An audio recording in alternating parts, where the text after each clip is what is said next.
Oh, I see some thumbs up now. This is Zoom, right? This isn't okay. So let me kill the camera and let me just grab this one thing here real quick and then we'll just kind of get started. And yeah, I would just say that this is kind of a, for lack of a better term, just kind of a fun, chill, kind of a laid back adventure story of an experience I had during the summer that I wasn't planning on and frankly wasn't prepared for, but it ended up with some kind of interesting things. And so I just want to share that with everybody. And I am just going to dive right in. So, welcome. Thank you guys for joining and gals. And, we got the market. It feels like it's a Friday because the markets are closed tomorrow. But in fact, we just kind of get a day off in between Wednesday and Friday. So, welcome everybody. Of course, disclosure, option trading does have a lot of risk involved. If you want to just make sure that before you do this, you just kind of understand how they work and all that good stuff. Just like marriage, you want to exactly know what you're getting into right before you take the vows. Okay, so what is the struggle here? And this is something that just kind of comes up over and over. I mean, I've been trading a long time. Over the years, I've built up or kind of trading a larger account. And sometimes you kind of forget what it's like to trade a small account. And most of the people I talk to are concerned or more interested in like, okay, John, that's great that you might have had this big trade here, but I'm kind of starting out on this journey. And the questions I have are different than the ones that you have. And so some of the things that pop up here, and this is really, I think, how to sum it up is, you know, who has felt that having limited capital just feels very risky? Just if you felt that before. And what I found in the classic phrasing, that we hear from everybody in the industry is, all right, guys, when you're doing this, only trade money that you can afford to lose. And I'm sorry, but that's the biggest crock I've ever heard in my life. How many people just have money laying around that they can afford to lose? And if you're trading a small account and you've got bills to pay, right? There's not money that you can afford to lose. There's money that you're trying to take risks on to expand how much money you have so that you can have an easier time like paying bills and doing the things that you want. And so I think it's important to face reality on something like that instead of this, crap on, oh, just, trade money you can't afford to. Okay. I don't believe in that. So the truth is with a small account, sometimes and many times, frankly, it is all you got. You're trading $10,000 because you don't have $100,000 to trade, right? And the frank lesson of this is that it would hurt to lose it.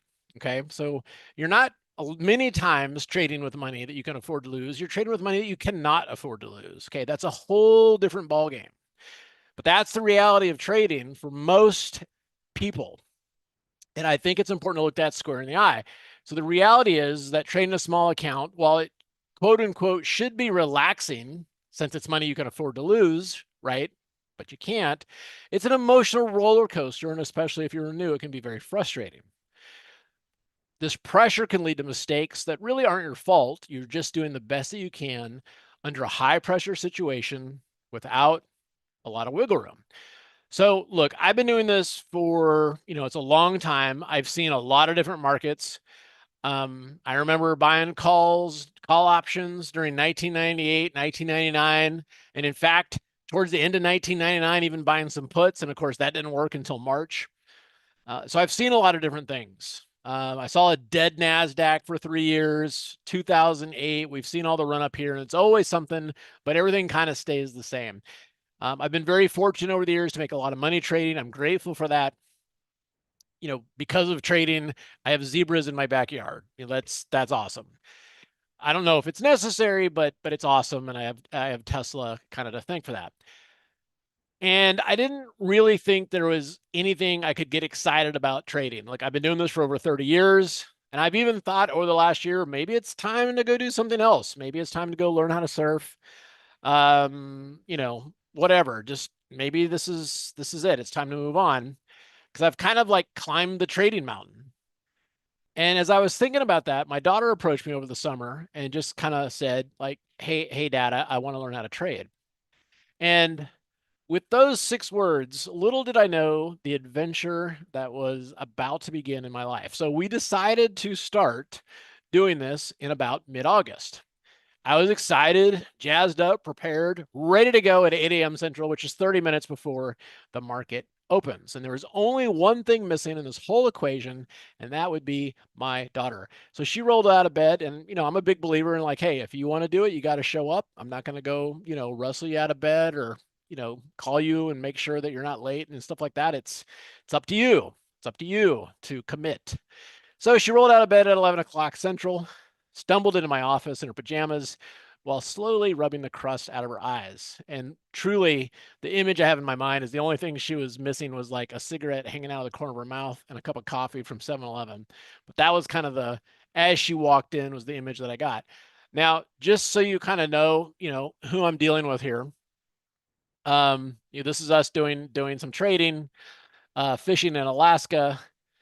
Not quite sure how this went down, but I had to wear a duck costume while playing a game that she invented and playing chess here on Necker Island. And so, definitely, super smart, very introspective, kind of a killer instinct behind that sweet smile. And so it's always a pleasure to kind of like, hey, if she's showing something that she's interested in, it's always a pleasure to kind of like, great, let's work together on this. All right, so she walks in at 11 o'clock, and I said, all right, honey, I'm going to set the tone here. I'm super excited about doing this with you.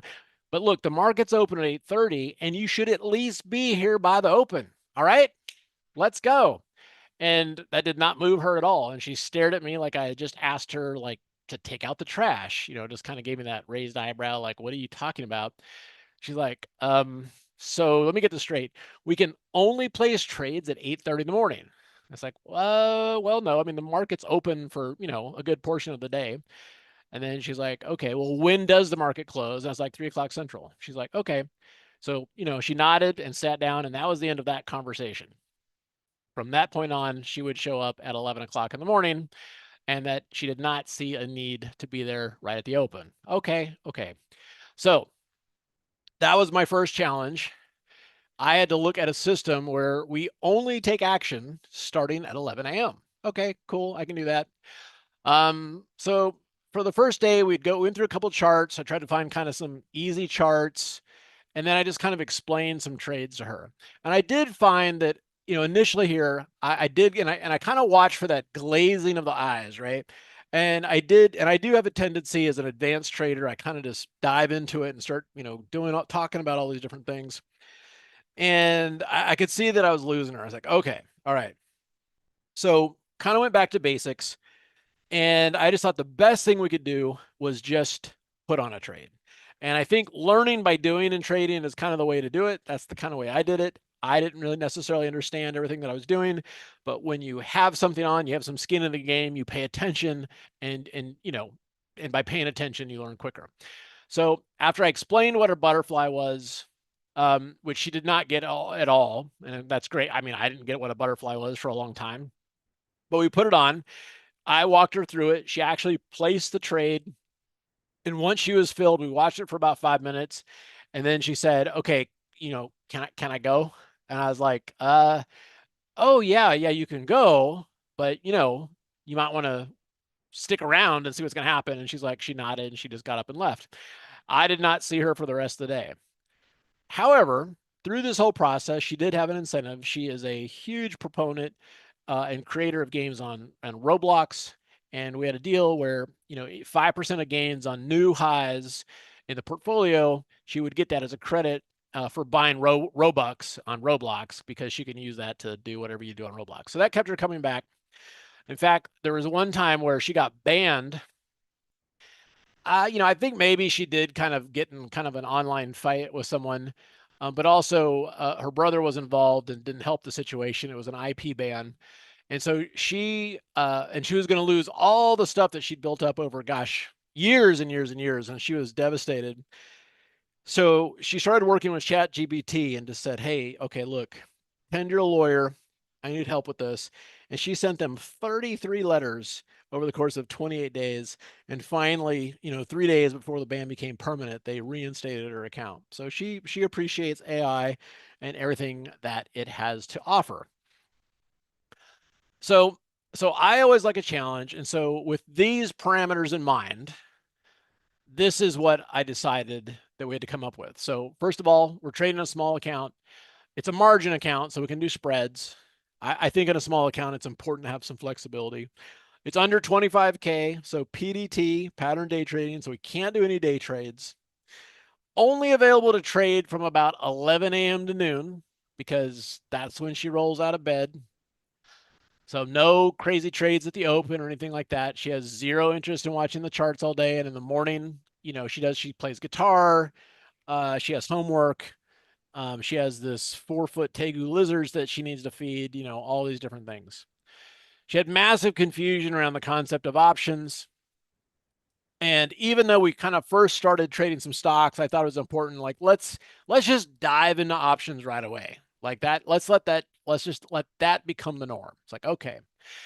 And this should be interesting and educational. So it meant providing some information, but not too much information, kind of a learn what you earn module. And this really got me into documenting every trade. Like I would take the screenshot, I would write up all the notes, I would write up a trade journal around it, and then she could review that. She would, help me put on the trade, but then later could review that and see like, oh yeah, okay, now, that makes more sense. And ultimately, this had to make money or look, she'd lose interest.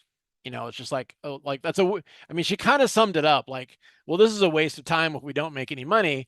And, I started to argue that, like, no, it's not about the money. It's about the journey. I'm like, no, it's about the money. Like, if you're doing this and losing money, there's a lot of other things you could do with your life than, feel the pain of consistently losing money. Right. So, that she had a good point. So with all this in mind, I went ahead and plunged ahead.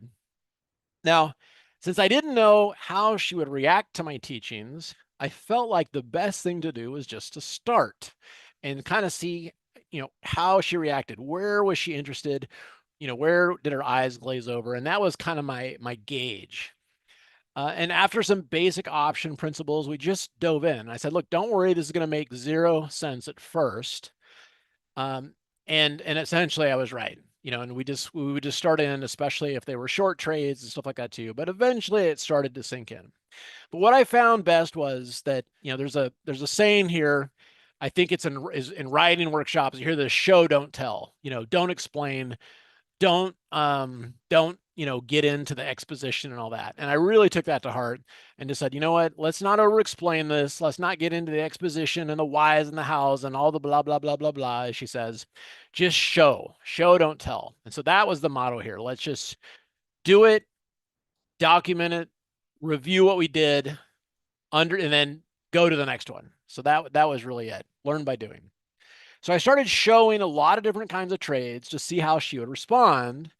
And over time, that developed into a strategy. Now, it wasn't a strategy at first. It wasn't a strategy for the first month. It wasn't a strategy for the second month. And as you'll see, as I'll show the trades, is that there were definitely, mistakes were made, errors were made. I tried things that I shouldn't have, right? And by doing all this, though, with all these parameters in mind, started to dial into something that would work. All right. So how did this do? So this is the spreadsheet from the first month. Now, remember, we started mid-August, so August 12th. I'm like, this is what a butterfly is. And, we did 25 points wide with the idea that, we had our targets here. Like if you get in at $5.15, our default target was $7.21. We set our target. And this was 0 DTE, and it's a pattern day trading rule, so we can't exit, right? And it expired worthless. All right, so first trade, right out of the gate, we lost 100% of our money on one contract, which is $515. So we're already in the hole. But the very next trade was going to be a lot better, right? So the very next day, I explained the concept of an iron fly, did 54 at 5,400, 10 wide, and that went to max loss. So now that was down $300. So now we got 2 losing trades in a row. The very next trade, let's try a put debit spread, 0 DTE. And I did this 1 DTE. So now I could hold it overnight. We got in at 6. And then the next day, that should be credit spread, I think. I'll have to double check that one. But I think it should have been credit spread. Anyway, it was another losing trade. And oh yeah, no, never mind. That was the target. That's what I thought. That was the ideal target. That wasn't our exit. Our exit was $2.45. Okay, so that's all right. So again, another losing trade. Wow, this is great. So she wasn't super impressed. So then and then we found a trade on Meta, put credit spread, and now you can start to see. So then we started getting into a groove. We made $300, $360, $760. So now anytime you see that this orange highlight on the spreadsheet, it just means that we've made new highs on the month for our P&L. All right. And then we had a bigger trade on the SPX. And this is something I found that I liked, is just kind of doing some of these one lot overnight trades, 1 and 2 lot overnight trades, because it gave you a lot of room. That one worked out pretty good. We had a call credit spread in Meta, and now boom, boom, boom. From there, we had some more losing trades, kind of trying some stuff out. And then ultimately ended the month, starting at 10,000, getting as low as 9,900 and ending at 14,000. So the first month, which was about 2 weeks, we had a gain of 26%. Okay. So for trial and error, but that was, overall not bad. And then if we look at this just in terms of the statement, we kept it pretty simple, focusing on SPX and Meta and a couple of other things. This account had $1,491. I added 10K just so we would have a balance to work with, which put us at 11,491. And then we ended at 14,541. So that was the first month. So the next month, now we got into a little bit more of a groove, but we had 2 big mistakes. So the first mistake was we did a quantity error. So we did this long call on the 5,600 strike for $2, and it was supposed to be 2 contracts. And Avery had set it up, she hit enter, and it was 10 contracts. It's like, oh crap, that's a lot of risk. That's over $2,000 in risk, but it's a pattern day trading account, so we're kind of stuck. So of course, the next morning the market gaps down, we're hosed, and it's a huge loss, and we go from being up $1,100 to down $400. It's like, all right, shake it off. That's trading. Boom. Credit spread, some iron flies, et cetera, et cetera. We'll get the account back to positive. And then we had one more, what I would just say, trial and error. But again, did too much size here on an NVIDIA, put credit spread in, it just didn't work. So really getting our arms around like, okay, we got to set these up as asymmetrical trades, because if they don't, we can't lose $1,000. We can't make 200, make 200, make 200, and then lose 1,000, right? So that we had to really get dialed into that. The rest of the month was pretty good and pretty consistent. And we ended the month at $17,094, 17.5% up on the month. And again, just kind of like beginning balance, 14,541, ending balance, and there we go. And remember, she got to use 5% of this as credits on Roblox. So she's like, all right, starting to get into it. This is starting to make a lot of sense.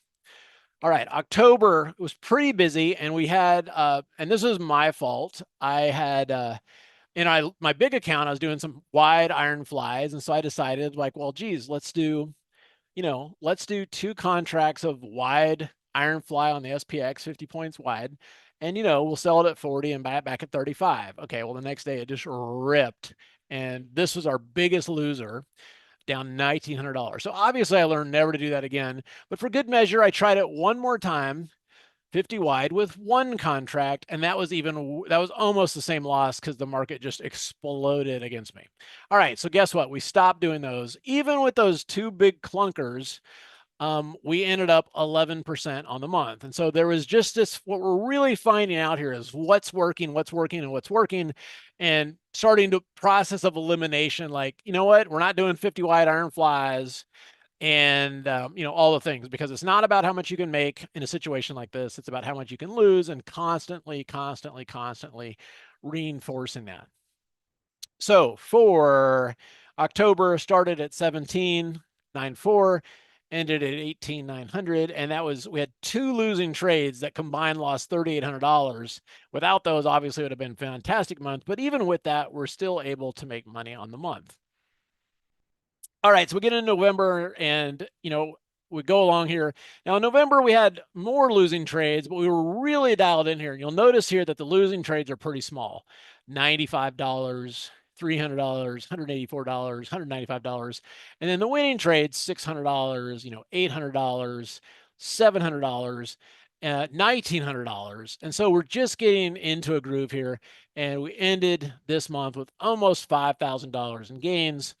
And this was a 26% month as we ended up at $23,941.07. And so again, starting at 18,990, ending at 23,941.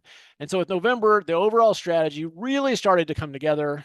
We had the right size, so we're not taking excessive risk, but the potential to have some impactful trades. A mix of SPX trades, typically 1 to 3 DTE, sometimes 7 to 10 DTE, as well as key equity stocks. We tried a couple of Friday pinning trades on stocks. None of them really worked. And she had zero interest in managing them. So it's like, all right, well, let's just eliminate that. So a big part of this was of trying stuff out and seeing what grabbed her interest, what fit into the parameters. And so when I would try to say something like, okay, this thing's going to pin, we got to watch it today, she had no interest in that. So guess what? We stopped doing pins.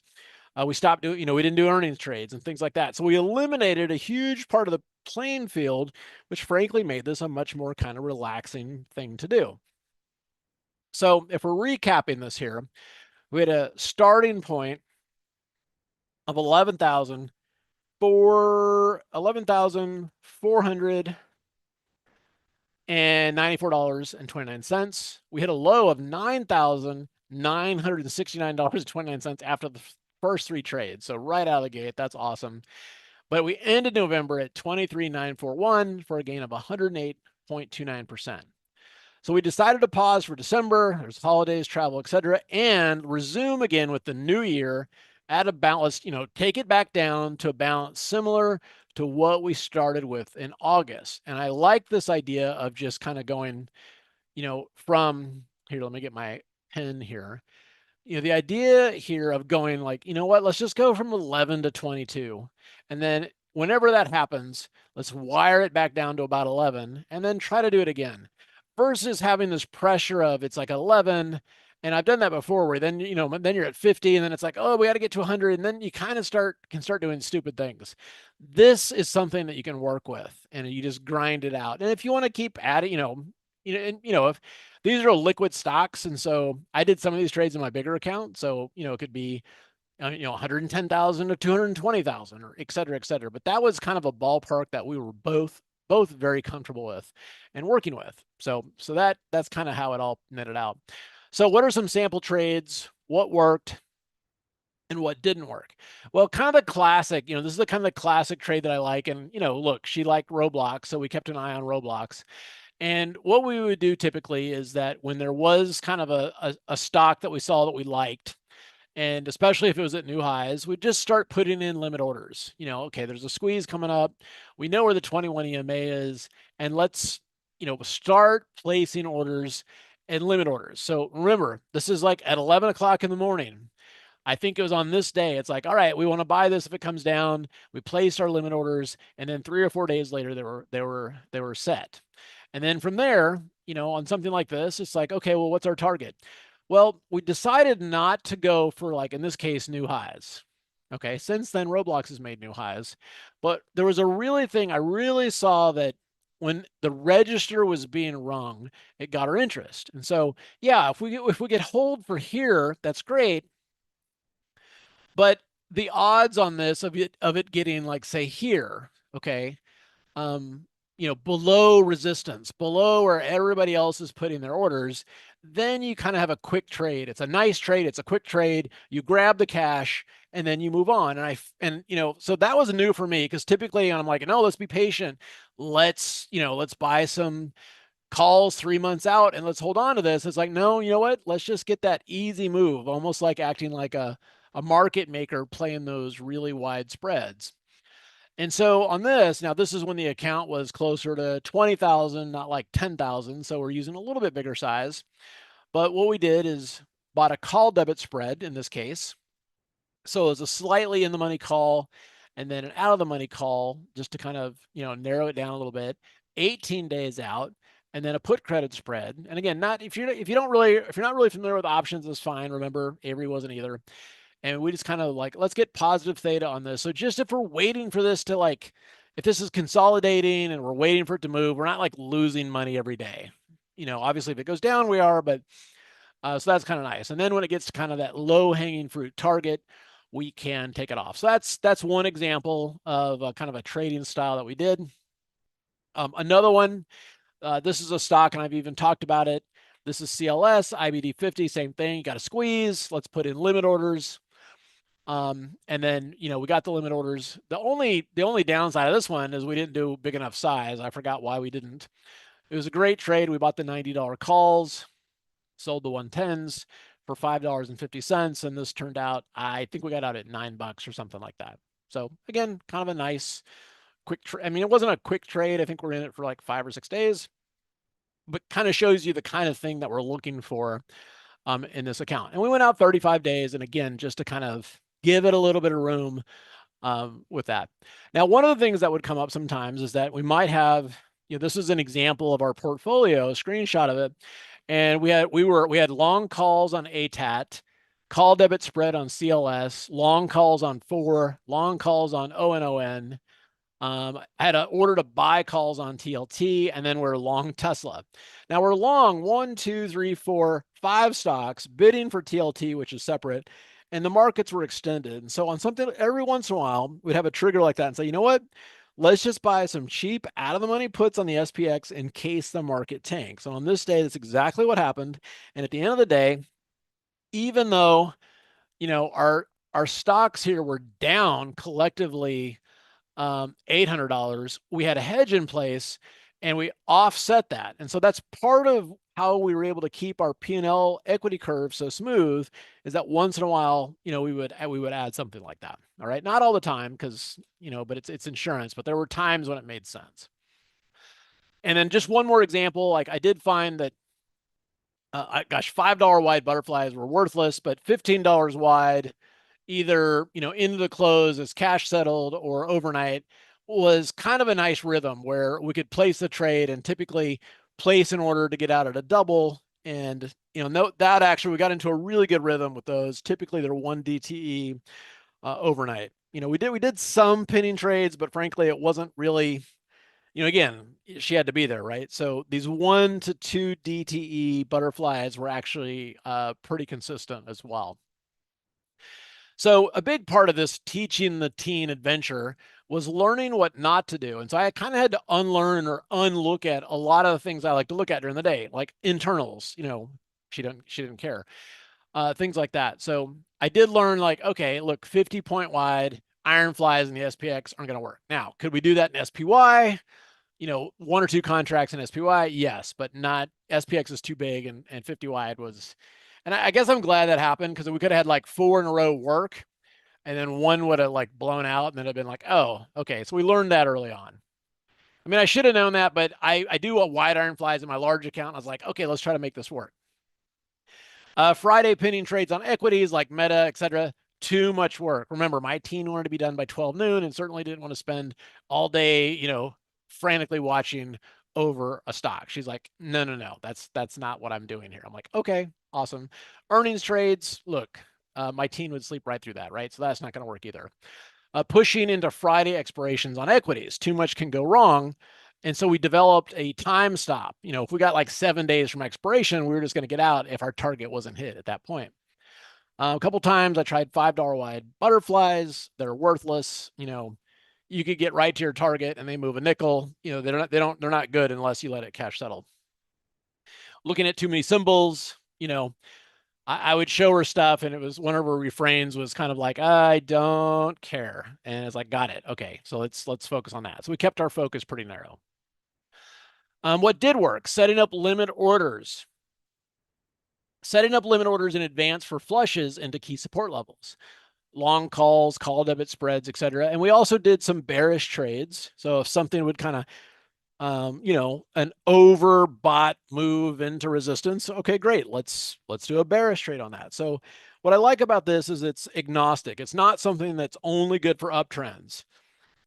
We would focus on also iron condors, 10 to 14 days out. We did 3 on McDonald's. They all worked great. A couple on Visa.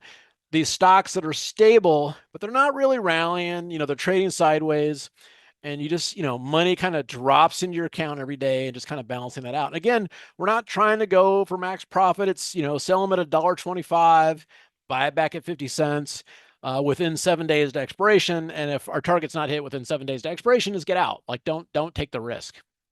And then overnight or multi-day butterflies, as well as credit spreads in the SPX, was another one that worked as well.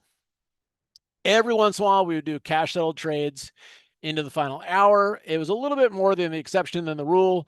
There are times when I essentially required her presence, like the last day of the month. Last day of the month, there's always kind of some interesting things. And then if there was, like an obvious 6,000 strike or something like that, I'm like, okay, we got to look at that. And then really a big theme here was first to exit. Our goal on this was when we got out, then, it should still keep going because there's still people thinking that it's going to go here. And that's great if it does. We want to get out on the way to a target, not trying to time it, exactly. So we're not going to catch big moves, but we could use a little bit more size and catch smaller moves and still make some decent cash. So in addition to all this, we always had working exits, so she didn't have to keep checking. And again, I learned to put them in front of everyone else so that, it's like get that consistency going, get those hits going. Stops were based on time. If we had a trade that was 14 days out and 7 days out, it hadn't hit the target, we would just get out. Like, let's just reset it up if we still like it. But we don't want to get into that end of with stocks, with cash settlement, that's different. But with stocks, that was not the sandbox we wanted to be playing in, was that box. Again, no day trades, right? I did find that if we're losing, she'd lose interest, but winning kept her coming back. And so it really helped kind of set the tone in terms of what we're willing to do. So, we're not frantically trading. It's probably, anywhere from 3 to 6, maybe 7 or 8 trades a week. That's about it. And no, very, very steady. So a big part of this was just kind of managing the equity curve. And so this is what it looked like. Remember, our first 3 trades were losing trades. And then from there, we had a nice pop up, then a pullback, nice pop up, a pullback, nice pop up, pullback, nice pop up, pullback. But again, we're kind of, making higher highs and higher lows in the P&L. And it didn't necessarily, that just happens to be the S&P, didn't necessarily, wasn't just kind of following the market because we were long and short. But I really thought that one of the most important things of this whole experiment was really defining what success looked like for her. And this was something that she could look at and see progress. It's kind of like a grading scale. And so that was something that we just kind of looked at and studied and kind of helped set the tone for everything there. So a question that might come up is, why am I talking about small accounts? Because, obviously I like trading big accounts, but, I've been trading long enough that sometimes I just kind of forget what it was like in the beginning. And I'm learning just by watching the market through Avery's eyes. The hopes and dreams of a small account are much different than the hopes and dreams on a large account. With a small account, it's like, wow, I could make enough money to get some Robux and I could actually, build out a village or whatever you do in that game. And so that was really cool versus, there's no ego in it. There's no, trying to be right. It's just like, is this a way to make some money so I can get Roblox, Robux for Roblox? That was it. And I really loved the simplicity of that. It's like, can I pay the electric bill? Can I pay the mortgage? That kind of thing. So spending time on a microphone and talking about trades is something that I enjoy, but I don't necessarily understand how useful the information is unless I get feedback. And it was really, really fascinating talking with her face to face and kind of getting that real time feedback of what was going to work for her and, getting kind of the specific theme of what that is. And I remember this was an email I got a while ago, and I always remembered this. And it's like, hi, John, during the years that I've been a gold subscriber, I've never shown a profit on my account. The problem seems to be that I can't take your high cost trades with a 10K account. The most recent example being that was a stock symbol at the time. And I've had to pass on all these high cost trades and they seem to take off and not look back. And that just kind of got me to thinking again. It's, I always kind of joke that it's like, my family and I went to Costa Rica. We loved it. We're only half joking about what would it be like just to, let's just wind things down and go to Costa Rica and spend a few years and like, I could do some trading, I could learn to surf and stuff like that. But ultimately we started Simpler Trading for a reason, and that is to kind of share information. I'm passionate about sharing information and helping people. And it kind of goes back to the roots of, what am I going to help people more with? Kind of slinging size on a large account. We're really dialing into a methodical, specific approach on a small account that other people could follow. Like people with any size account and any experience level could follow. And that really hit home in terms of, service. Like what are we doing here as a service to help people? And that's really kind of what sunk in and doing this again. And we did small lot for a little while, and it got unwieldy. It was like we started at 10K, went to 22K, went back to 10K, and then we got to like 50K, and it was like this crazy run. And then there was this drawdown from 50K to like 45K. Well, if you started here during that drawdown, that was horrifying. And at some point it just became too much. Like I needed to trade. I'm just gonna kind of step away from this. But when I started thinking about that and going like, okay, well, if I'm just doing alerts and, every time we start at 11, every time we double it, we just bring it back down to 0. And I kind of limit, it's the alerts. That's what really matters. It's the alerts. It's the documenting of the alerts so that there's like a trade journal and learning by doing. And that was what was working for Avery. And I think that's something that could work for everybody that would be interested in something like that. Um, I always love this. When you get into unconscious mode, it's easy to get excited and buy something at the highs. And then on a normal pullback to the mean, you get flushed out and you go through this whole emotional cycle. And it's interesting through this process because by being really patient and really just kind of only entering with limit orders at optimal levels, it just became a very unemotional kind of a thing. And so I thought that was also very fascinating. So, one question that could come up is why options? I mean, I think it would have been a lot easier just to talk about stocks, but I do think that, obviously stocks are great, and especially for longer term. But in the shorter term, options do just kind of offer the ability. I think it's hard if you're just trading stocks. If you've got a 10K account and in 3.5 or 4 months, like, oh, let's double it just trading stocks. Is it possible? Yes. I think it's harder. Um, you got to use more margin and leverage and things like that. And it's certainly possible. But if you want something that's more relaxed, options are nice just because, you got that theta decay going in your favor. There are times that I'm just doing, long calls or long puts, and that's fine too. But you have so much flexibility that with options, you don't need a bull market to make money. It can be an up market, it can be a sideways market, it can be a down market. It's really kind of irrelevant with options, and that's one thing I like about it. I think right now we're going to be in I think we've seen the highs for the next couple of months in the SPX and NDX. I could be dead wrong. I can obviously change my mind, but I'm not worried about that. Like, great, that's the market we have. We can make sense of that with options. Options, even if you don't really have never used options, they can be simple to understand. I don't, we obviously with Avery, I'm not talking about the Greeks, the deltas and the thetas and the vegas and the charms, and it's not necessary kind of at this stage of the game. It's really about strategies. It's about asymmetrical risk and done in a way to eliminate negative surprises, which is the best way to kind of grow an account, fairly quickly. So the goal with this, is like, look, if we make money, we kind of got to keep it and just never have that blow up, never get crazy. And there were times when, there'd be a couple days we'd do no trades. Or, we'd close out a couple losing trades and just take a break. And it is just about getting into a rhythm, not panicking. Like, okay, there's always going to be tomorrow. The markets aren't going anywhere. So I talk about this because Avery and I are going to, it's the new year. We took December off. Avery and I are going to continue on this journey together with the new year. And we've committed to doing this all through 2025. And this time around, I'm going to post each and every trade that we do in case you wanted to follow along.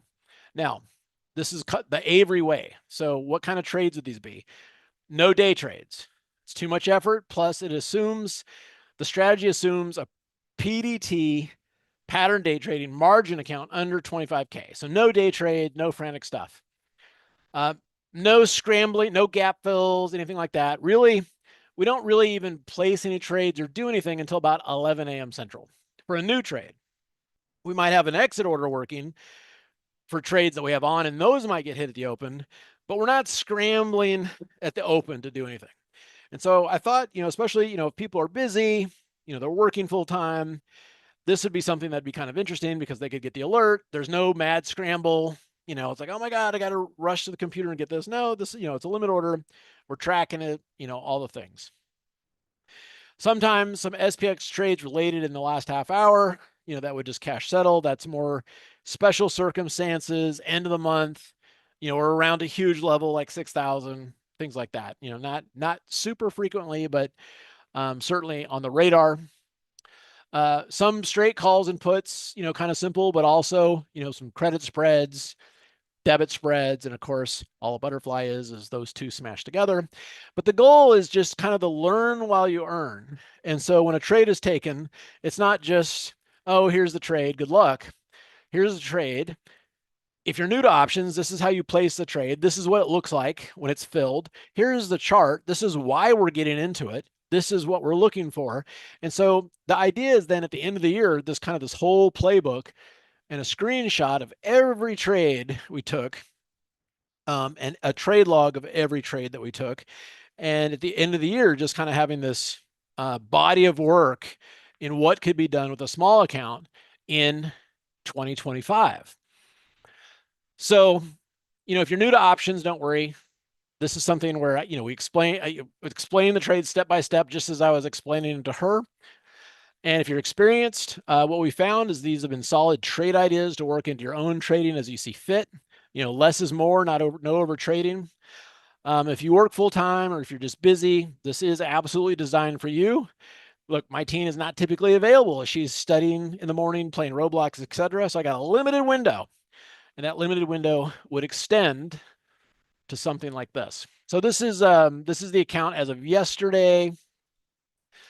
So we reset the account. It's up $600 so far year to date. Up at the six. I think today it was down $22. We had some VIX calls, and they're just kind of hanging out. But this is something that we're going to kind of do every day. We're going to track, all the things. And so what we're going to do is kind of reinvigorate the small lot trading room. And I want to show you this real quick, but we're going to launch this to the general public at $249 a month. But look, if you're here, I think if you're here, you're a member.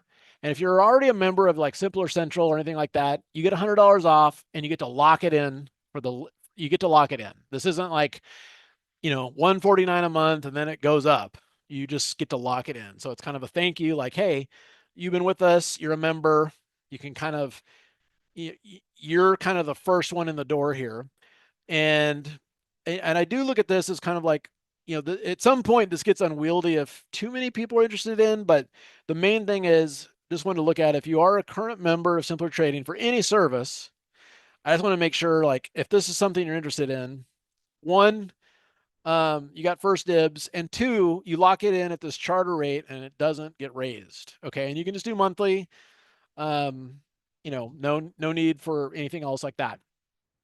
Now, the other thing is that what I'm going to be doing is, instead of just starting up something brand new, if y'all know Allison, and Allison and I have kind of, we've been working together at Simpler for some time now, is that she had kind of taken over the former small lot room, and we're just going to use that.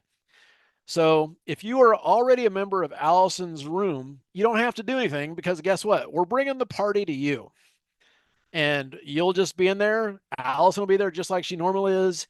And then you're going to start seeing some trades, and, you'll be good to go. So that's everybody that was a member as of today, basically, you're good to go.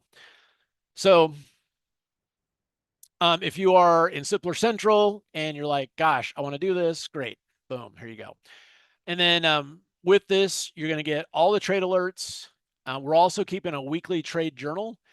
Just do that in Google Slides. I'll share that with you. It'll show kind of like our thoughts, the actual screenshot of the chart. It's kind of a learn while you earn. As another bonus here is I haven't done, the quarterly outlooks in a while, and there's a lot of big macro stuff coming on. I mean, as I've talked about this, that we're kind of entering in the last couple of years of kind of the bubble, and then we're going to go into the macro winter, which is kind of like what we saw in 2008. That stuff I track once a quarter. I'll be doing a big picture outlook. We can, make sure that we're all on track.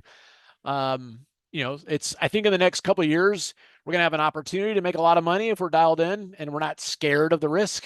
You know what? Don't fear the unknown, just focus on the risk of the unknown. But we also want to know when it's time to hunker down. In 2008, if you kept buying the dip, it's going to hurt, right? At some point, you do want to get, into safety. We're not there. We're a few years away from that. But that's something I want to track. And, I want to teach Avery about it too. In addition to this, Allison will be posting her trades there. Now, these are all separate. That's just if you're familiar with her work. She does some great stuff on the SPX. I've learned stuff from her because she does these things where, she'll start off with a spread and leg it into a butterfly and then take one off. And it's all this cool stuff I didn't even know you could do. And that's just kind of a bonus. She'll be in there a little bit more active.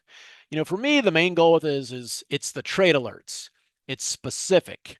We're going, it's tracked. It's like, hey, here's how it's doing.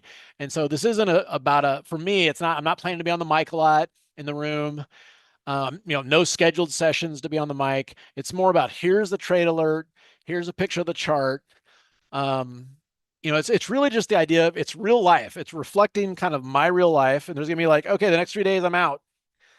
Now, if I'm out traveling, I do look at the markets, and I know a couple of times, we placed trades when I was in a hotel room, and so that's possible. But it is kind of this isn't a on the mic and available all the time. It's trade alerts, actionable intelligence on the markets, real information to use for that. And so that's how that's going to work. Now, if you are interested in kind of learning more about the setups, I am going to do a class on, I think, February 1st, right around there. So still like 3 or 4 weeks away.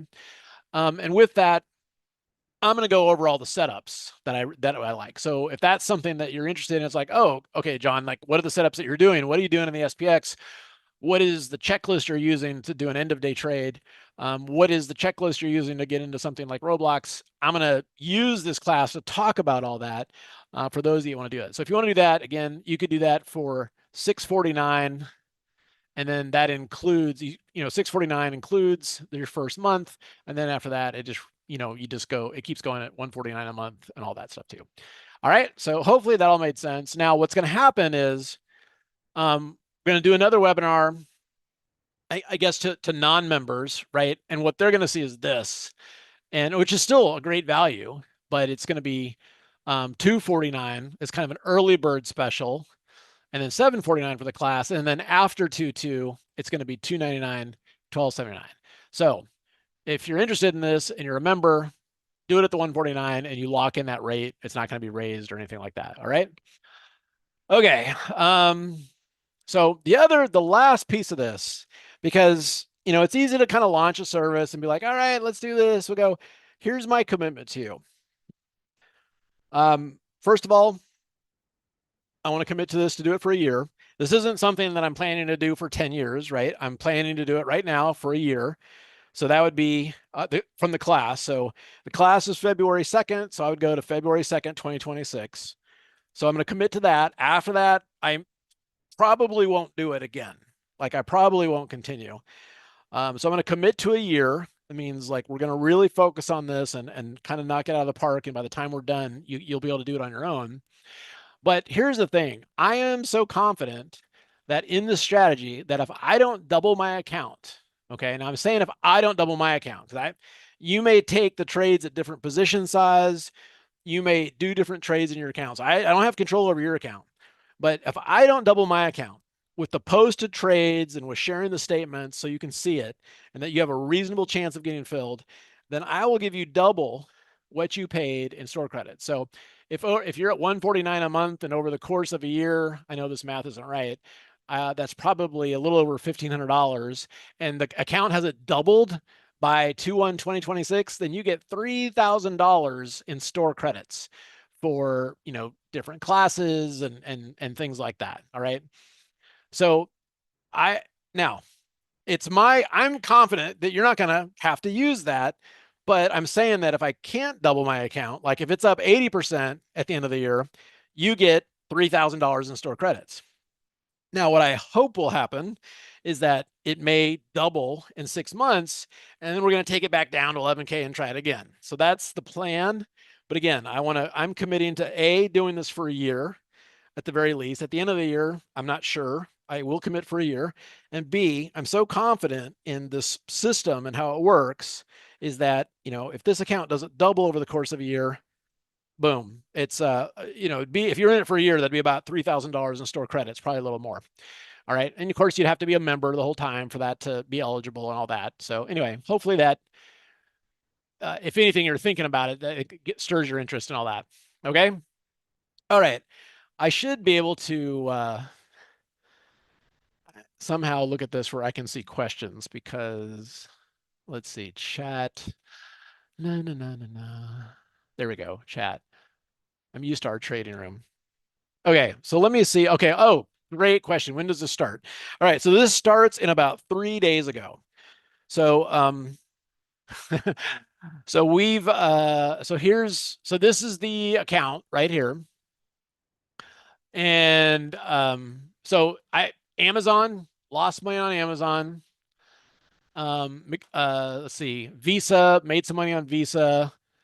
And right now the account is up $600 as of yesterday's close. And I think right now and today it lost like 20 bucks.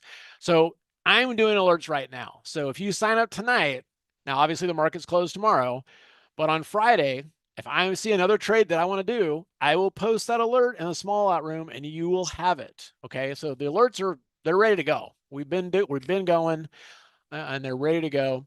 The class around this won't be for like 3 or 4 weeks, but the alerts, we are ready to go, as the saying goes. So if you want to do the class, and again, if you're newer to this, I do recommend it. And if you're newer to options and things like that, I do recommend it. But essentially, it kind of gives you a lay of the land. Like, this is what I'm looking at. This is what I'm looking for. These are the tools I'm using. Different things like that. So, and I'll kind of narrow it down. Like, there's kind of 5 setups that I'm looking for. I'll give you kind of the checklist and things like that. And my goal is that at the end of the year, when I kind of wind this down, right? Because at that point, I'll probably want to go surfing, that you are absolutely fine doing this on your own. Okay. So the incentive here is to, again, kind of learn while you earn, all that kind of fun stuff. And I'm just looking, let me see if I can find, is this, yeah, okay. So this is when I say like the trade alert or so this is what I do. So this is, when I enter it, this is what you'd get a copy of. So just kind of my trade journal on these trades. And so, here was Amazon. And I even said here, like, all right, Amazon, I'm going to find, I know this is a specific one. Amazon was pretty interesting. Okay, here was Amazon. So here, I think this was on Monday, the market's going up. And you know what? I think, all right, let's go ahead and get an out of the money call debit spread and see if we can get to 230. All right, so I do that. And, I do 5 lots, $1.40. Not a lot of risk, but at $1.40, but, a little too much in case Amazon would plummet the next day, right? And so what happened is Amazon plummeted the next day. Okay, and I document it. Look, that's why I got in, right? But, this thing just didn't work out, and boom. Now, and we got out. And so, but I document it, the why and the how and all that kind of stuff too. And on the same day, but we also had an end of day trade on the same day where the SPX, we saw 59.75 and we were flushing down here and say, you know what, let's sell, let's do something around 59.75 because there was a big area around that. And boom, we got max profit in there. And so we lost money on Amazon, but then on the SPX on a 2 lot, we made like $500 or $600. So again, and this is what I do. This will be an ongoing, I mean, this will probably be 1,000 pages by the time this year is done. And again, just kind of a learn while you earn opportunity. And that's something that I would, each week post in the room and update it. And, we can review it if you have questions and things like that.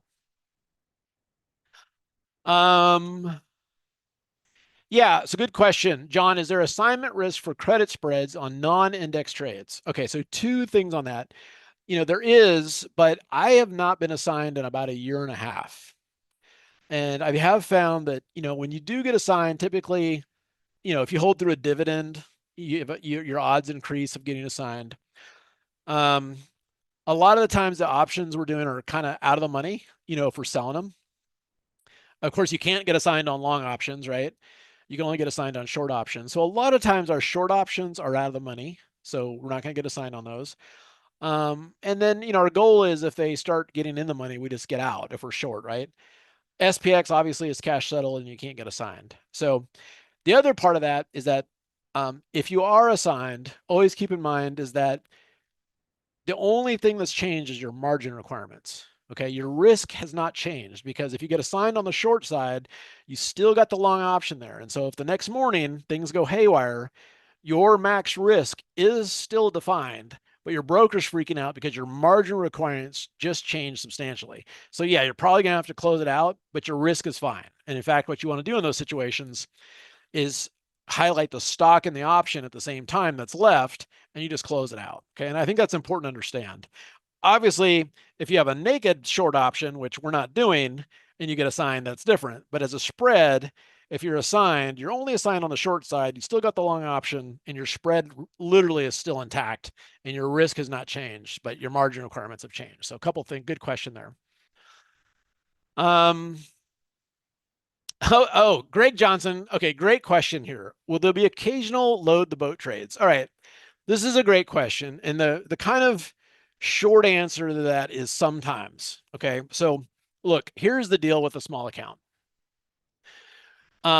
Nobody, I'm assuming most of you are not interested in trying to make 1% a month in a small account. Okay, there's nothing wrong with that. 12% return a year. But if you've got a small account, I always, the term I like is something like every once in a while, you got to take a shot.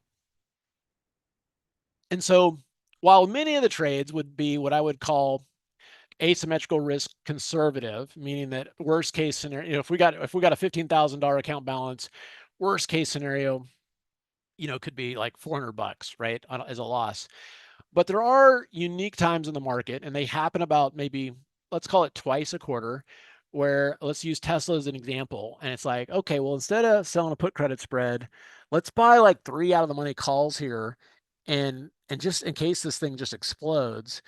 And sometimes in the right market conditions, right now is not the right market condition, that can be substantial.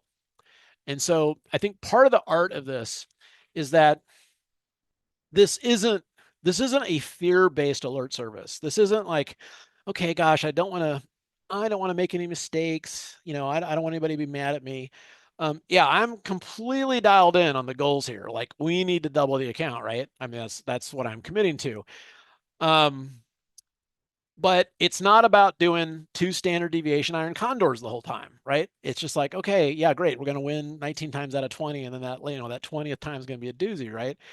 So it is that balance of, yeah, the market right now, it's a little choppy to down. So that's one kind of trading. But there might be something where it's like IONQ dropped 20 points today. Is that thing going to rip again? Okay, well, that might be worth some out of the money calls and just kind of hold on to them and take a shot there. So, yeah, so to answer your question, yes. I mean, at the end of the day, if there's an opportunity to, for lack of a better term, take a shot that's reasonable, and the upside is substantial, we're going to do it. We're going to do that. We're not here to sell 2 standard deviation credit spreads and pat ourselves on the back for making 20 cents. All right. There'll be some of that because those are good income earners. But, this isn't about 95% win rates. This is about growing an account. And you don't need 95% win rates to grow an account. You want, there's this great stat. If, every time you win, you make 2, and every time you lose 1. Or God, what is it the saying? Every time you could have a 50% win rate, but if every time you win, you win, you win two, and every time you lose one, you're making money, right? Um, so it's not about having a high win rate, although that's obviously a positive. It's about how much money do you make when it works versus how much money do you lose when it doesn't. And in between all that, when the right conditions come together, for example, the S&P and the Nasdaq are in a squeeze and Apple's in a squeeze. Well, instead of doing two contracts on Apple, let's do five, six, seven contracts. Maybe a little further out. Maybe, if we need to add hedge, we can. Let's take a shot at that when that sets up. All right. And that'll be what doesn't happen all the time, right? But when it happens, that's something where just the benefit of doing this for a long time that I certainly want to kind of pounce on. Um, let's see what else. Yes, I'm a member of Taylor's Room. Can I get the 149 price? Yeah. So if you're a member of any service, it's simpler. So the main thing I just wanted to make sure is that, look, if you're a member, I just want to say thank you. Whatever service you're a member of at Simpler Trading, thank you. And I want to make sure that you have a special deal. You get $100 off, right? And you lock it in. Okay, that's locked in. You're not going to wake up and be like, oh, guess what? Now the next month is $299. No, no, no. It's locked in. You're grandfathered in. Now, like I said, right now, I'm only planning on doing this for a year. I'll see, I'll check in at the end of the year and see, but I'm committing to the year, and we're going to make this. And at the end of this, I want to have this body of work that you guys can look at and learn from and all that kind of stuff. So I'm committing to this. I'm excited about it. And I'll talk about, sometimes if I'm doing a trade, like the trade I did in Amazon, I did it in my big account too. I just did it, you do it differently, and I can certainly talk about some of the differences and things like that there. Um, Someone asked, what about Simpler Central? Simpler Central for me is more about quick hits trades. So quick hits, I'm going to be a little bit more active in Simpler Central 2025, looking at quick hits, things like that. Kind of more reflective of my big account. So the alerts for the small account are going to be, because I don't want to mix it up. Like, that's confusing. So the small lot room is going to be where the small lot signals are. And then in central room, that's going to be things like, we got the butterfly at the end of the day. We're doing some quick hits with pop, maybe futures, SPX, and stuff like that. That's kind of the goal. The two styles and things like that too. Yeah, and to see this, I think if you just log in to the site, this will pop up. By default, I think you'll see the higher one, but if you log in, you should see this. And then obviously you have any problems, just, give us a call. Let's see. The page doesn't have more details. I think it's just pretty basic because this was kind of last minute. Like, oh, by the way, it's the new year. I'm doing trades. Do we want to do this? If you do, I would just, if you want to do it, I would just sign up for the monthly. If you want to do the classics 49, I think later, if you want to do quarterly or annual, you probably can. I think this is one of those kind of inspirations, like going like, oh, look, I had so much fun doing this with Avery. Why don't we just, let's do this. And of course, the team got together, they knocked it out. And, I think they're probably used to my antics at this point. And, awesome job to everybody for getting everything together. Let's see what else. Yeah, okay. Any chance of trying out the API alerts versus the phone app? Yes. So I know Trendy does that. I think a couple other people do it. I'm not set up for it at the moment, but I like that idea. So I am gonna explore that. Initially, I'm just gonna keep doing what I'm doing because like it's been working, but I really like that idea of, you know, and and especially for quicker trades like in Simpler Central. But I like that idea where it's just kind of automated, it's real time, and so yeah, I'm looking into that. Yeah, and obviously the alerts, if you're working and stuff like that, the idea is you could get them on the app. Dun. Yeah, no, and you know what I think is fun about this too is that, and again, I do want to emphasize this too. Look, in the small out room, I really, and this is one of the things I learned too, is just that I really am gonna focus on the work. So there's pros and cons of being on the mic. So if you're on the mic, you just, think about it. You've traded before, right? And if you're just trading, it can be distracting if there's people are texting you or something like that. Imagine being on a mic talking to people and answering questions and trying to trade, right? It's just distracting and it can be tiring. And so in the small lot, my goal is I'm not planning to be on the mic. I have no scheduled time to be on the mic. But there will be times when it's like, okay, guys, let's review the month and stuff like that, and I'll figure that out. But the core of this is, hey, this I got dialed into this, teaching my daughter how to do this. And what we did is just, it was really alert based and documenting it. And I want to replicate that as much as possible. And sometimes you kind of get on the mic and, you can kind of lose that. It's like, oh, let's do this and let's do this. And like, no, no, no, let's really stay focused.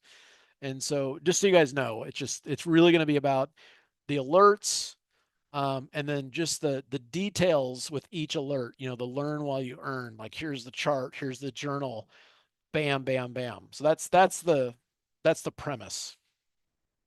And of course the big, the quarterly outlook and stuff like that, that'll be fun. Um, yeah, if you're gonna try to buy it, it says 249 and you remember, just log, I think you just need to log in. And then obviously if not, just you can contact us.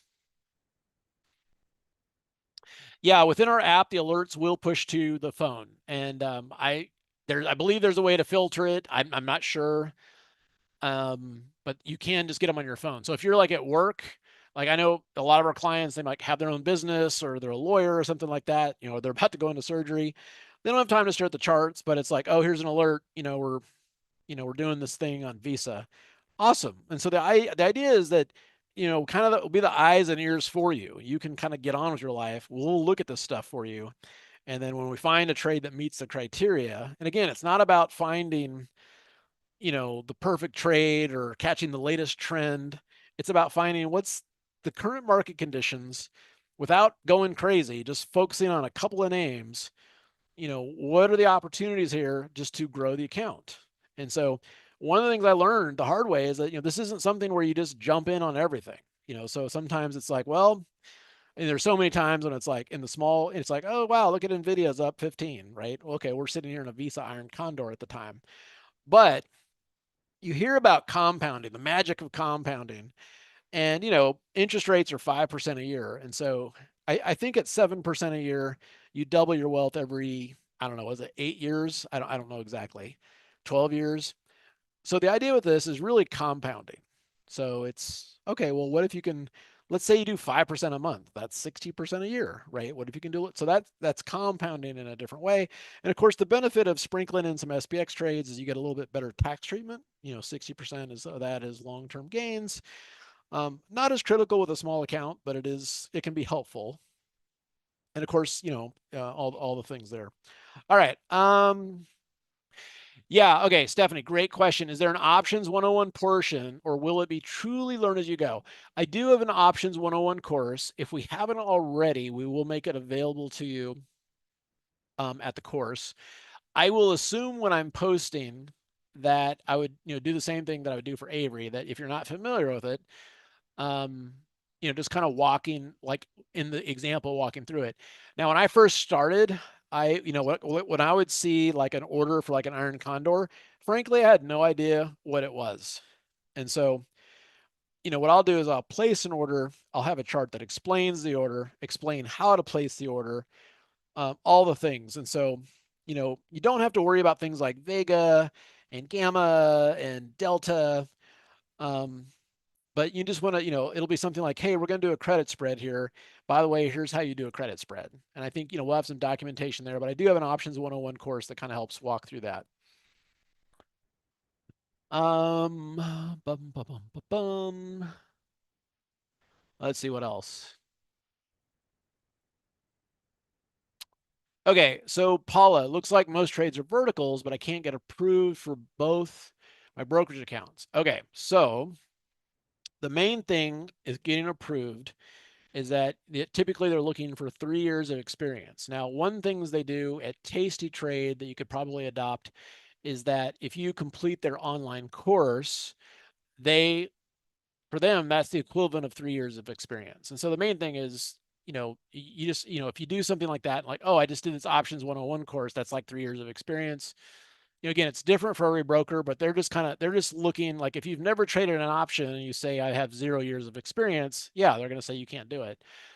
But if you've taken like options 101 course, well, at that point, you just want to extrapolate, like, okay, well, how many years is that? And so that's just kind of, that's just kind of how they work. Um, ba, ba, ba. Yeah. Oh, can I use this with a bigger account? So yeah, look, the trades that we do in here are liquid. So if you have a 50K account and you want to, so that's a good question. So here's the other thing with this. Okay. So when I post a trade, it will be the exact amount of contracts that I'm doing. So if I'm saying I'm buying 3 options, I'm buying 3 options. Okay. And if the balance is 12K and I'm buying 3 options, all right. Well, if you've got 24K and you want to follow the same size, you would do 6 contracts. Okay. If you had, what is that? Um, if you had, 48K, you could do, anyway, you know what I'm saying. My math is rusty here.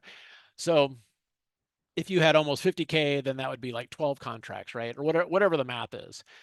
So if you had 120K and you want to do the equivalent, that would be 30 contracts, right? So I will post the exact contract size in relation to the dollars. And this will help with position size, because every position size is not going to be identical. And sometimes you can't do it just because option prices are different. So, typically it's like, okay, let's look at max risk here at, 2 to 3% of the account.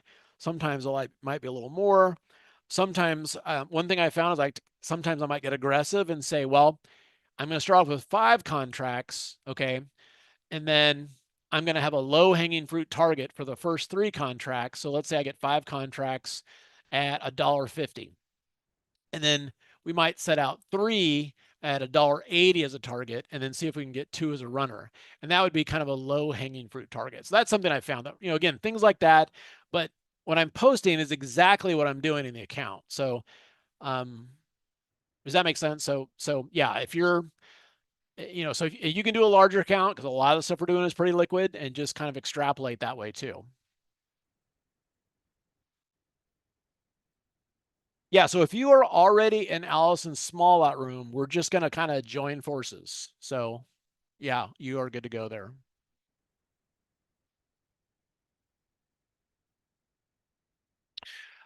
So the commitment, so good question. So on the commitment part, Allison's off the hook. Allison's just doing her trades as per usual. So think of it this way. Allison is still going to do what she's going to do, but I'm taking responsibility for this small account, and the only trades I'm doing it are the ones I post. Now, once in a while, I may see Allison do something and say, "Wow, that's a great idea." And I may say, "Guys, I think I'm going to do this one too," but I'm only doing the only trades that will be in the account are the ones that I post. Do we have to purchase any additional indicator? No, so you don't have to purchase any indicators. So, again, if you just want the alerts, I'm just going to send out the alerts. You do want to get a margin enabled account. If you have a cash account, that you can only do calls and puts, and that'll be limiting. So you do have to get a margin account. And again, if you've never done that before, or if they're asking for experience levels, you generally just have to, again, this is what Tasty does. If you don't have any experience, they have you go through their modules. They equate that to 3 years of experience, and you put 3 years of experience. That's how you get approved.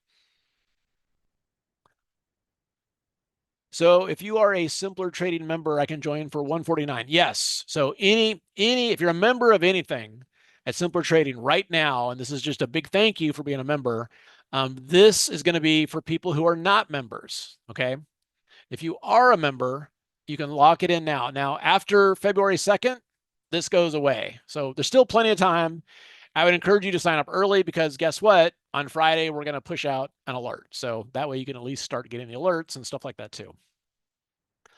At the class, there are some premium indicators I use. If you want to get them, you can, but you don't have to because the alerts are going to go out whether you have the tools or not.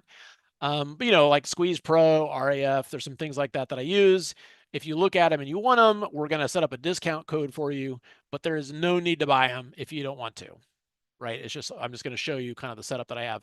There's nothing new. If you've been with me for a while, you're gonna there's not nothing new that you're going to see or anything like that. Um, if it says you're trying to buy now and it says 249, yeah, A, make sure you're logged in, and B, if that's not working, yeah, we'll get it fixed for you. You can just contact support. Yeah, so during the class, I will talk about the layout of the screens, the layout of the charts and stuff like that.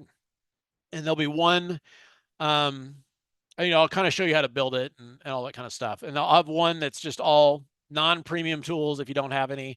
And then if you do, want RAF and stuff like that. But you can do a lot without that stuff. I'd say, Thinkorswim, the regular squeeze is already in there, which is kind of nice.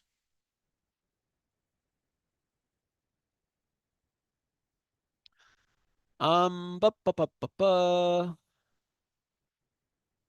All right, let's see. Okay, Mirza's got those.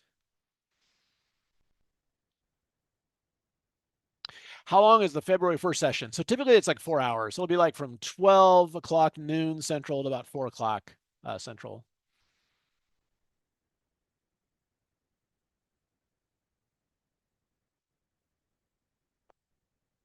Oh, hey, Allison, I see in there. What percentage of the fees does Avery get? That's a good question. I'll see how, I will ask her about what she would like to contribute. But basically, it's kind of like me still laying things out for her. Now, look, obviously, at the end of the day, it's not her. The buck stops with me, right? So if she and I are looking at a trade and we agree on it, we're also going to look at it in the context of, all right, this is, a couple hundred people may also be getting this, and let's make sure it's checking all the boxes. So getting that extra layer in there before we send it out.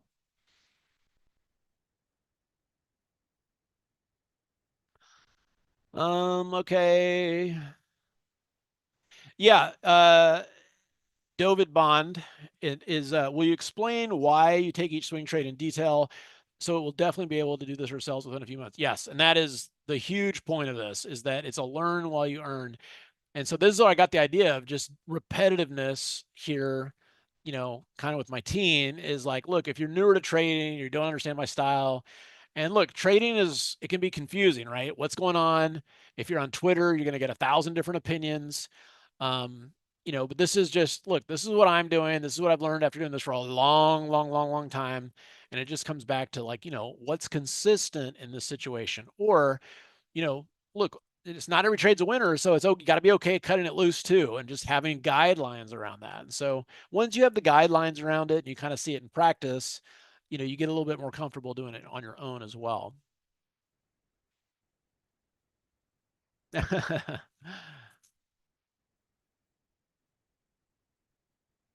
Yeah, so alert service, but full detailed documentation of each trade. All right. Dun, dun, dun. Yeah, and I'm not gonna, just to be clear, I'm not gonna, I have zero scheduled to be on the mic. I will likely hop on from time to time, but this isn't a all day being on the mic. It's really just really focused on the alerts and documenting the alerts. Now, look, documenting all the trades, it actually takes a long time. I mean, this is like 30 minutes to an hour every day. And so at the end of the day, if I'm on the mic all day, I'm going to be too tired to do that. One thing I've learned is if you fall behind doing that, it is a hard thing to go back and recreate it. So I got, it's like doing it real time. Um, Heather will be helping me out, and we'll kind of, as we got kind of get up to speed on some of the stuff too. And, just making sure that it's a document as you go kind of a thing. And that's the main point of it. And so that's the idea. And then we'll look just to be upfront, there's gonna be times when I'm traveling. In March, I'll probably, I'll be gone for a week. In the summer, I'm doing a fishing trip in Alaska. I'm going to Bali, and during those times, I'm gonna kind of look at it as I go. But there's a couple different ideas around it. One is we may just have some longer term kind of iron condors on. I'll talk with Heather about this. It's not like I'll be completely off the grid, but you know, I'm gonna be if I'm fishing in Alaska, it's gonna be at the boat. There's no internet, right? And so this is real life trading. This is mimicking my real life, like exactly what I'd be doing in my real life. I'm going to be doing this account. And that means there'll be some times when it's like, yep, nothing this week because I'm going to be out. Or, but even with that, even if I'm out, 3 or 4 weeks over the course of the year, the commitment is still the same to double the account. So just to be clear there. Can this be scaled into large accounts? And so, for the most part, yes, because what we're doing, a lot of the stuff's liquid. Meta, Amazon. Some of the stuff I've noticed, like I did a trade in QID, that was not very liquid. Okay, so I'm not probably wouldn't do that one again and just do the Qs instead. But I learned this the first time around when we did small lot is if we did stocks that weren't very liquid, and then if we had a bunch of us all doing it, it was hard to get out. Like we actually impacted the market. And so if we're doing things like the Qs or Apple or SPX, we're not going to make a dent, and that'll be so the answer is yes, with those, with a focus on those liquid options. Yeah, Allison has a killer future setup. That first 15-minute bar, she's had some awesome trades with that. Yeah, and this does take into account PDT rules. So it's assuming everybody's going to have pattern day trading rules. So there will be no day trades. Um, some cash settled trades on the SPX because that doesn't count as a day trade. But it's assuming that like if we're getting into a trade today, we're stuck with it overnight. So that's the idea. If I'm a member of Simpler Trading, is this free or do I have to pay even more? So if you're a member of Simpler Trading, this is going to go to the public at $2.99. You are able to get it for $1.49 and lock in that rate, and this will be in the small lot trading room.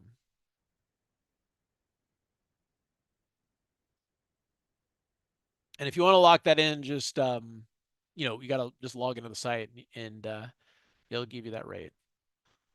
Um,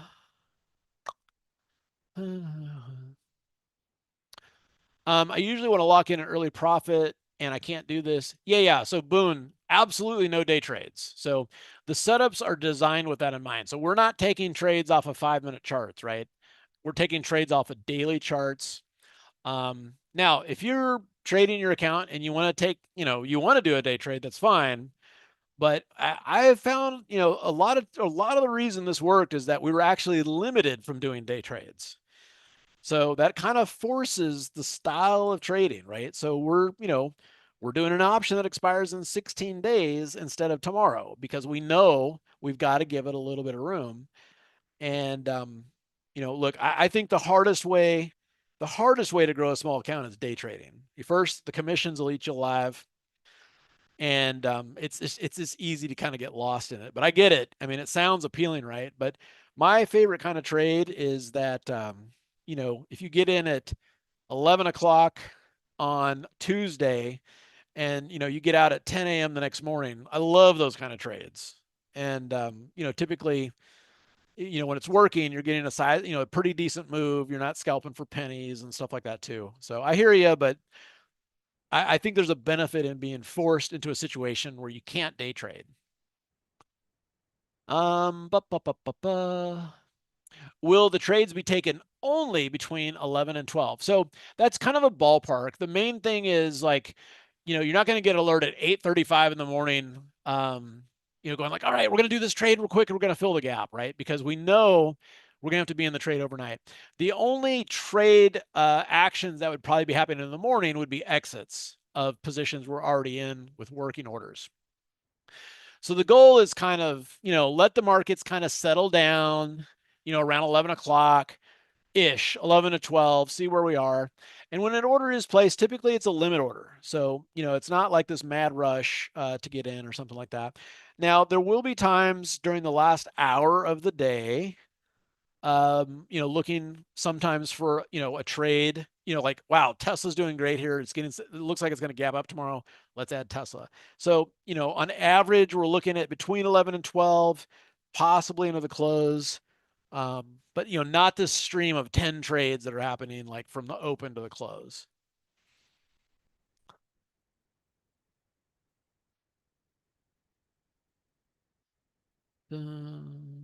Yeah, and if you are, again, if you are a Simpler Central member or a member of anything right now, if you see 249, you get it for 149. I believe if you log in, you'll see the 149, or obviously you can contact us and we'll make sure you get that. Dun, dun, dun.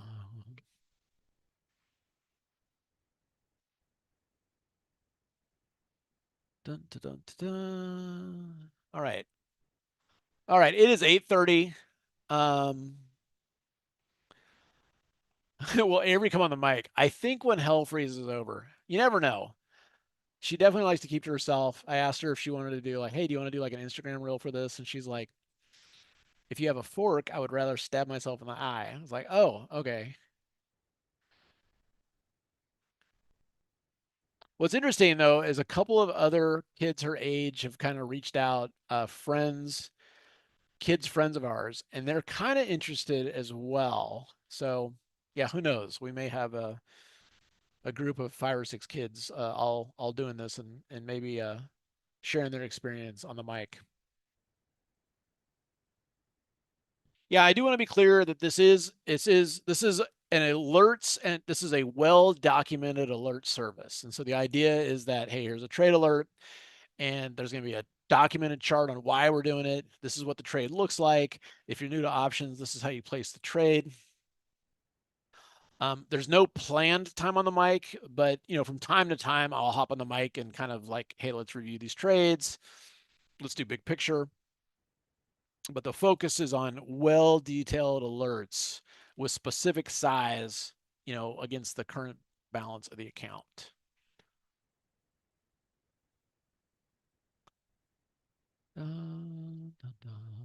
Our alerts only through the app. So it'd be through the app and also through there's that trading room. So they would pop up in that room as well.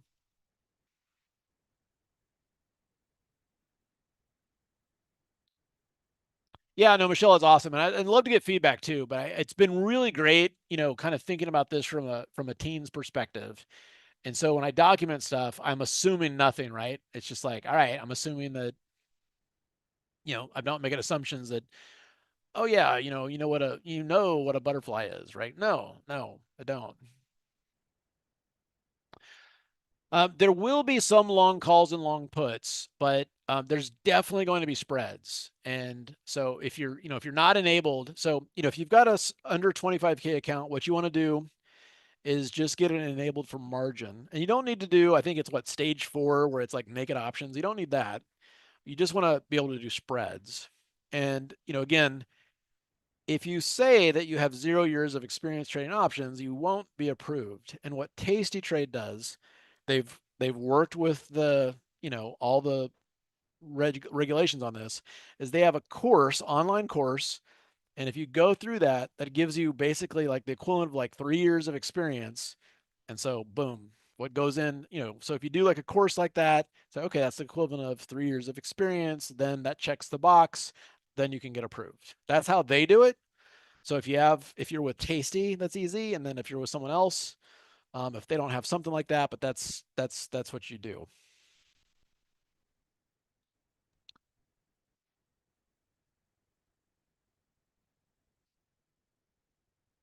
Yeah, and don't be scared of spreads. If you're newer to options, I used to I used to make fun of people who did spreads. Like, look, if you think it's going to go up, man up and buy a call. And then there'd be times when I'd lose money on the calls, but the people selling put credit spreads were making money. So I'm like, okay. And what I've learned over time too is basically, you can buy one, say you buy one at the money call, or you sell 3 at the money credit spreads. Okay, put credit spreads in this case. Your risk reward is about the same, but your odds of success on the put credit spread to make the same amount of money you would have made on your one call is like double. So traders step into a new realm of profitability and consistency when they realize that.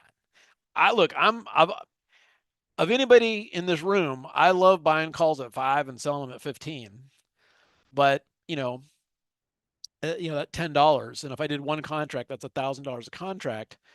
But, if I sold 5 of those at the money spreads at $2, and instead of spiking, the stock just kind of goes up a little bit, I still make $1,000 for the same risk. Once you realize that, the game changes. And so we certainly take that into account.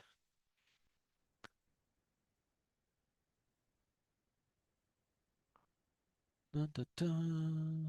All right, let's see what else.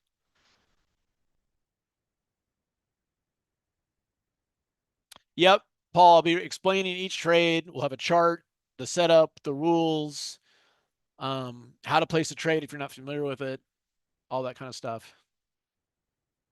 Oh, Joseph, that's awesome.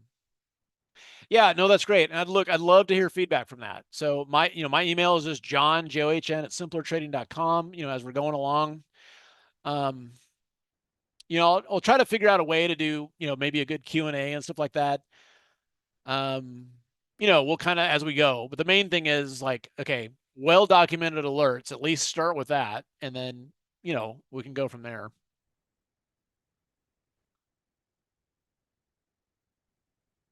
Yeah, and again, I'm not planning to be on the mic, and Alice and I will talk about it, because obviously my goal here isn't for Allison to be inundated. Like, oh my God, I just spent 8 hours answering questions about John's trades.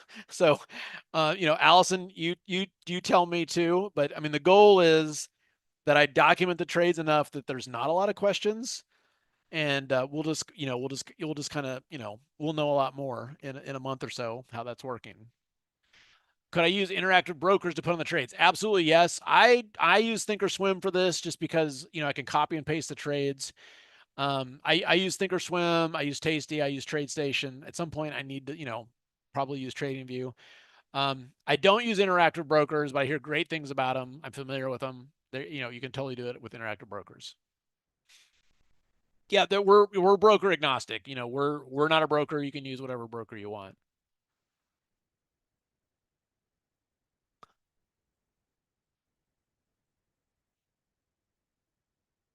Yeah, no, Allison, I remember that too. And I remember when Allison first walked into Simpler Trading, she had reached out, I think, to Mandy, like, hey, I'd kind of like to come in and talk about, being a trader. And look, I hear this, I'm very skeptical most of the time. And I was like, okay, here comes someone to, show me their demo account, or show me um, their hypothetical results.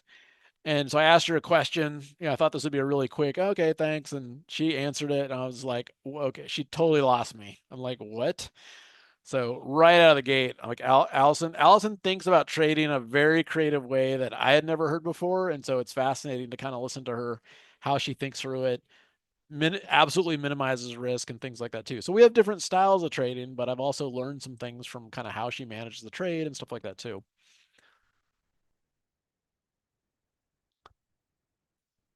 Yeah, if they go against you, then you let these expire. How do you manage the risk? So, great question.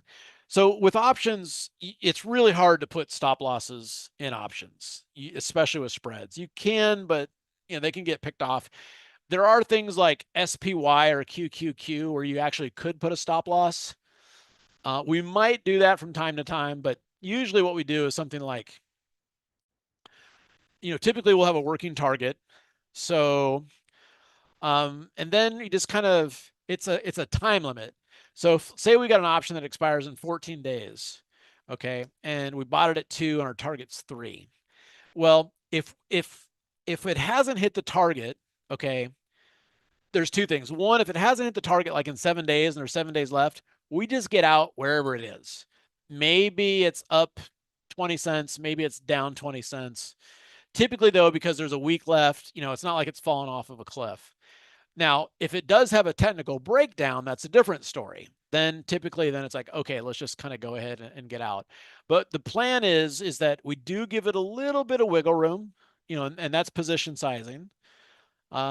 So we're not kind of, flushed out of kind of a move and stuff like that too. So that is absolutely taken into account.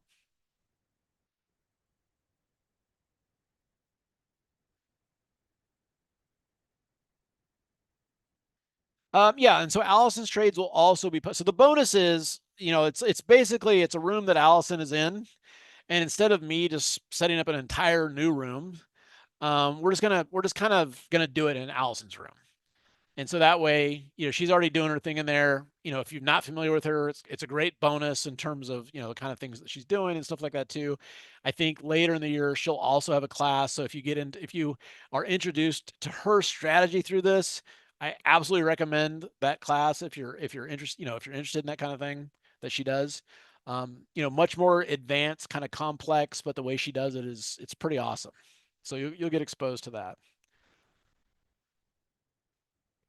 So so she'll post her trades as usual, but again, the concept of, hey, I got, this account's going to be doubled, or you get $3,000 of the store credits. That's on me. I got it. Those are the trades that I'm going to be posting.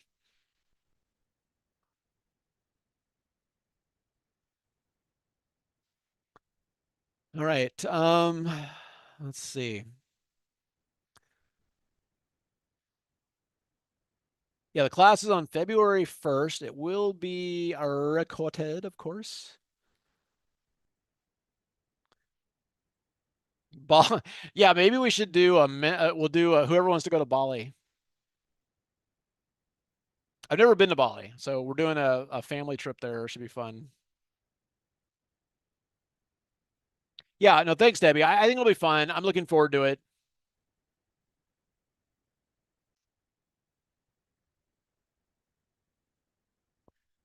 Yeah, no, Jonathan, what'll be interesting is like, yeah, yeah, I'll see, with Simpler Central, of course, that's kind of like, hey, my big account, and it's a little bit more, not as methodical, I guess I would say, right? But yeah, I'm gonna think through that just for, if there are, so I'm gonna think through that. This is a good start and just kind of get feedback and stuff like that.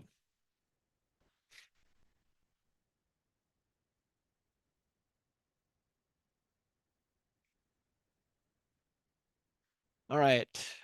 I'm just kind of seeing if there's anything else here. Dun, dun, dun, dun. How do I ensure that I'm good for the course itself? Um, well, if you do sign up for this, then that's the course plus this, if that's what you mean. Yeah, and so the course will be on the first, but the alerts, if you sign up like tonight, we're gonna like it's already started. Like we've already done 4 trades. Um, like if there's a setup on Friday, I'm gonna post it. I just gotta make sure I know what room to go into. It's like, Allison, where are we?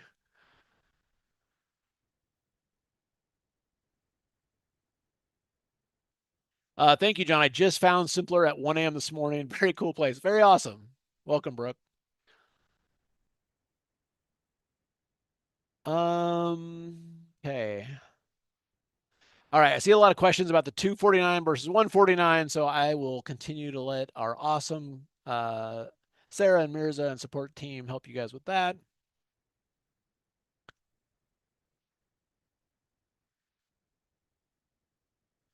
Yeah, so the course on February 1st, that's if you are interested in so if you just want the alerts, just do the 149. If you want the alerts and the course, then you would do that elite. And the course, it's just kind of more of a, hey, if you want to really do a deep dive into the setups, into the charts I'm using, it's a good chance for Q&A. We'll review trades, kind of the method behind the madness and all that. And so it's just a way to really, it's like, hey, I got a 5-step process for if I'm going to do a long trade. Well, we're going to discuss that in the class. This is what I look for end of day trade. We're going to discuss that in the class. And so that's if you're, you want to kind of dig a little deeper into that stuff.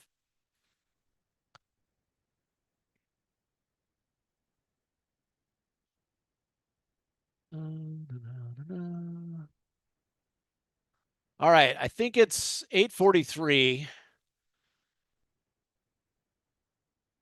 and believe it is time to wrap up. All right. I'm going to pause. I'm going to leave this on this slide. Quick recap. Again, if you are a Simpler member, thank you for being a member.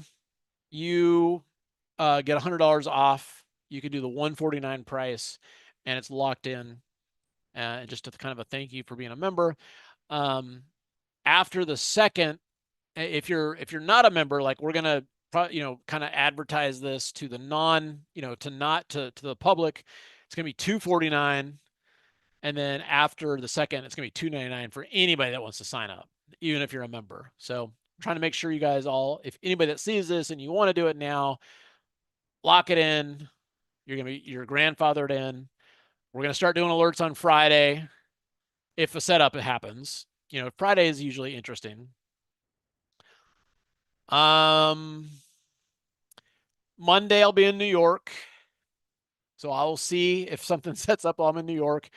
Monday and Tuesday I'll be in New York.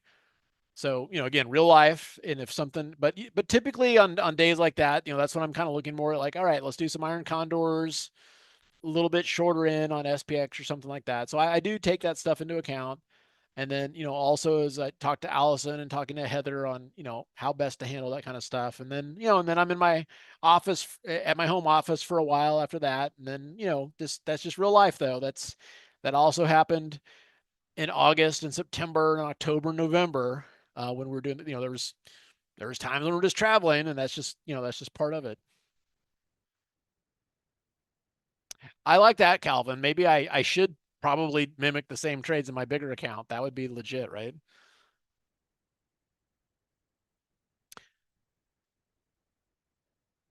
Let's not start the way you started those three losers. Yeah, I agree.